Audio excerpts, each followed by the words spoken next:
Presidente da Comissão, Sr. Juncker.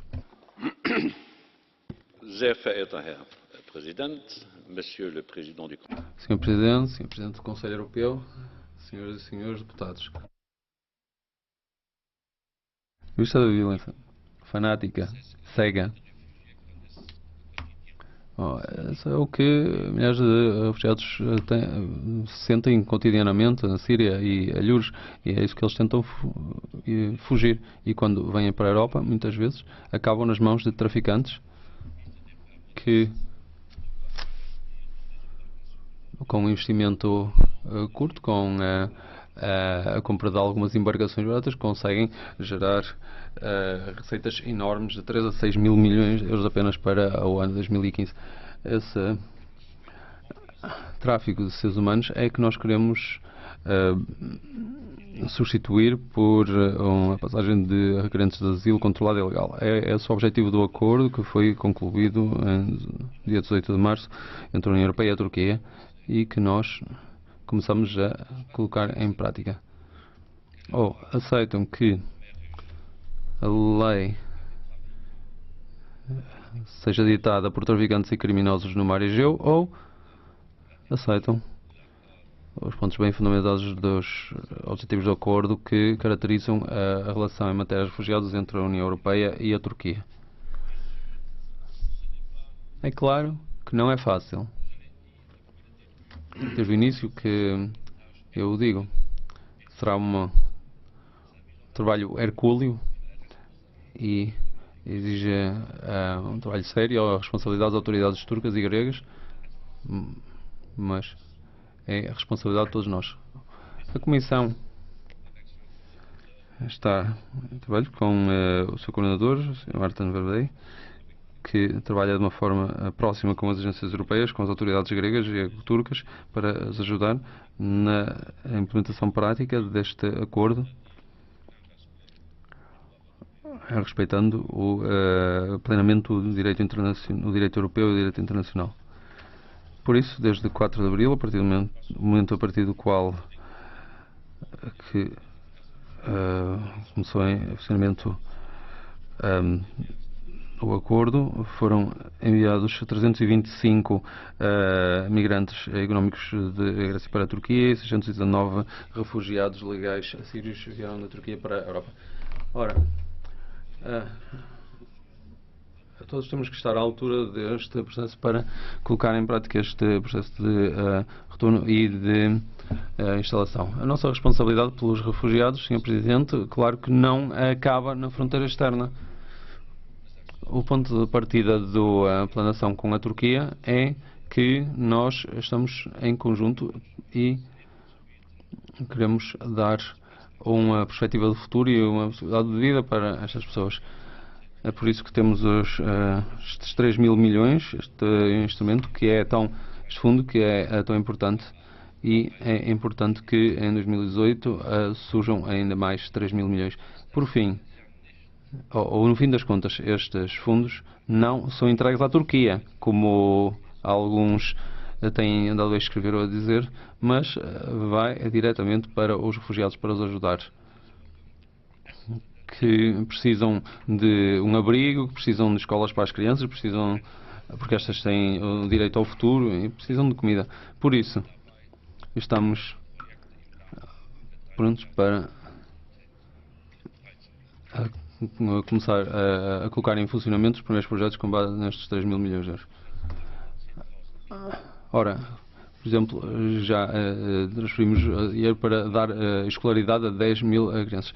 Também 110 milhões de euros para ajuda humanitária, através de ajuda humanitária, o que pode ajudar a alimentar milhares de refugiados. Mais projetos estão em preparação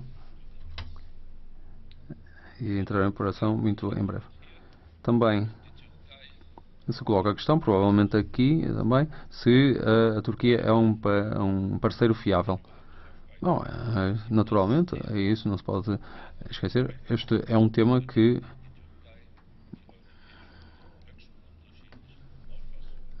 fazer no facto de que há diferenças de opinião entre Turquia e Europa em vários pontos.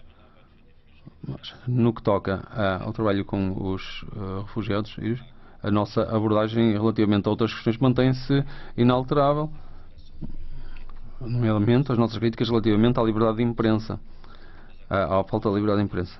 O nosso,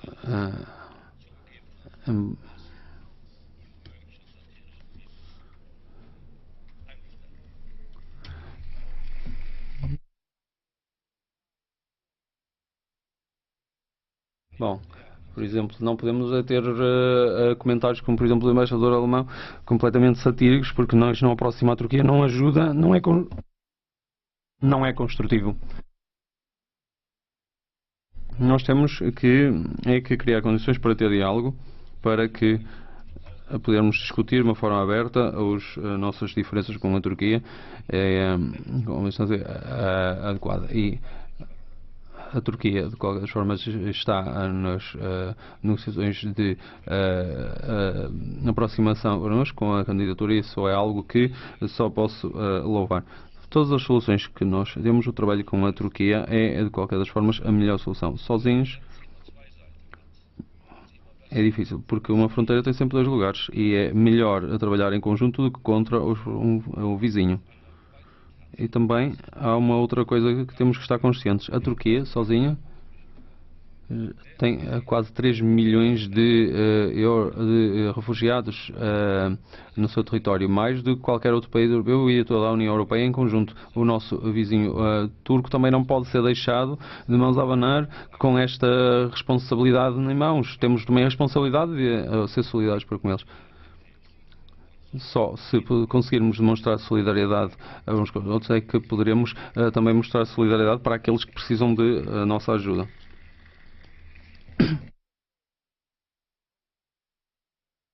Solidariedade, Sr. Presidente, é a nossa orientação quando criamos o nosso sistema comum de asilo. Nós sabemos quais são os pontos fracos do nosso sistema atual e os traficantes também, e exploraram essas lacunas para fazer a sua fortuna.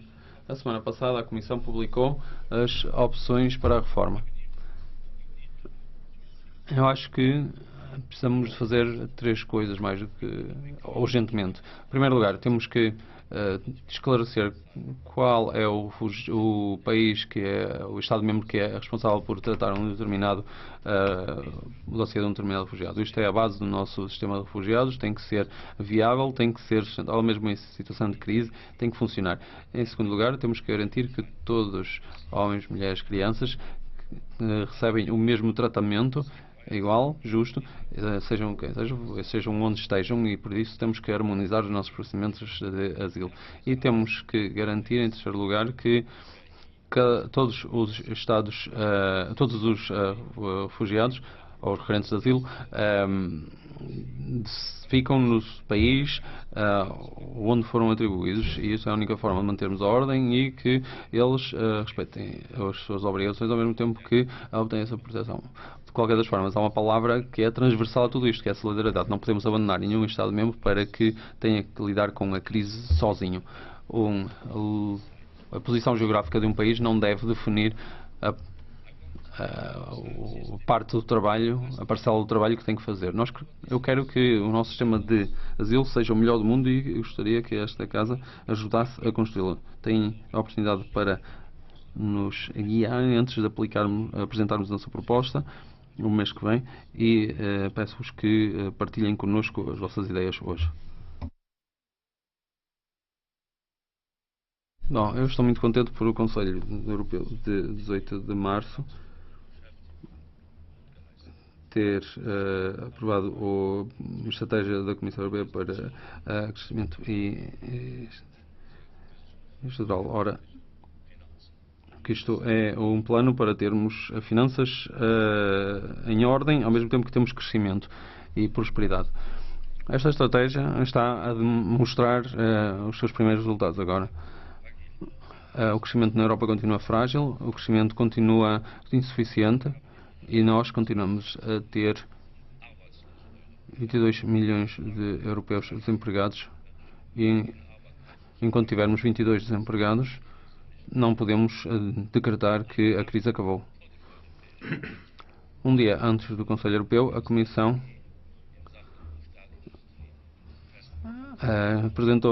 estabeleceu a sua estratégia relativamente à indústria do aço.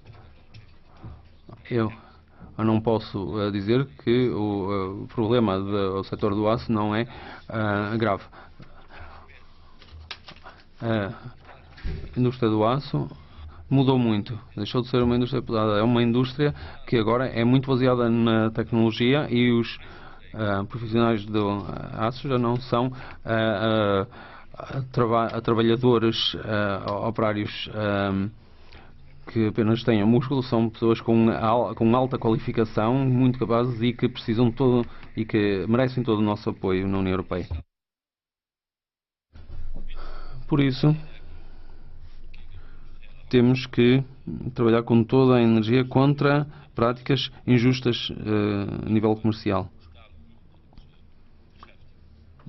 Nós temos que, portanto, no futuro, investir em tecnologia e temos que investir nas pessoas que trabalham no setor da indústria, na indústria do aço.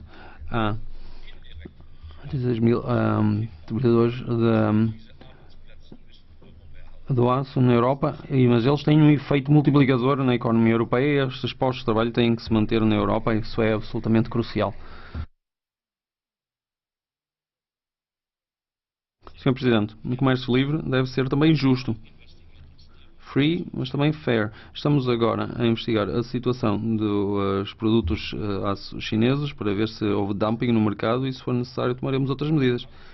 O Conselho Europeu concordou que as medidas que foram tomadas pela Comissão Europeia relativamente à agricultura também. Isso é uma dimensão importante do nosso projeto comum.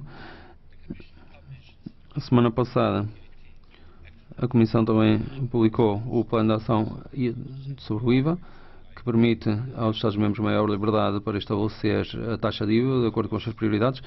Sr. Presidente, caros membros, uma situação